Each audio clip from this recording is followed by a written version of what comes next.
அனைவருக்கும் அஸ்ஸலாமு அலைக்கும் வரஹ்மத்துல்லாஹி வபரகாத்துஹு. வணக்கம். இன்றைய நாள் மிகவும் சிறப்புக்குரியதொரு நாள். இலங்கை மனித உரிமைகள் ஆணைக்குழு கல்முனை காரியாலயத்தினால் சர்வதேச சித்திரவதைகள் தினம் கொண்டாடப்படுகின்றது. அந்த தீங்கு விளைவிக்கும் பாக்டீரியாக்களை ஒழிக்கும் என மருத்துவ மற்றும் விஞ்ஞான ரீதியாக உறுதிப்படுத்தப்பட்டுள்ளது.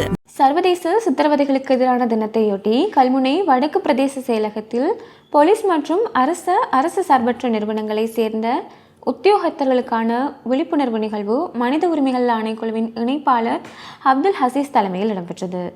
இதன்போது கருத்து தெரிவித்த அப்துல் ஹசீஸ், போலீஸ் பாதுகாப்பில் உள்ளவர்கள் மற்றும் போலீசாருடனான மோதல்களின் போது ஏற்பட்ட மரணங்களை தடுப்பது தொடர்பான இலங்கை மனித உரிமைகள் ஆணைக்குழு இலங்கை போலீசாருடனான 2025 ஆண்டின் முதலாம் இலக்க பொது வழிகாட்டுதல்களும் பரிந்துரைகளும் வெளியிடப்பட்டுள்ளதால் அது பற்றி அனைவரும் அறிந்து கொள்வது அவசியமாகும் என வலியுறுத்தியுள்ளார். சமூகத்திற்கும் அது ஏற்படுகின்ற சந்தர்ப்பத்தில் அதனால் பாதிக்கப்பட்டவர்கள் உண்மையிலேயே அது சரியான முறையில் ரூல் ஆஃப் லா என்று சொல்லப்படுகின்ற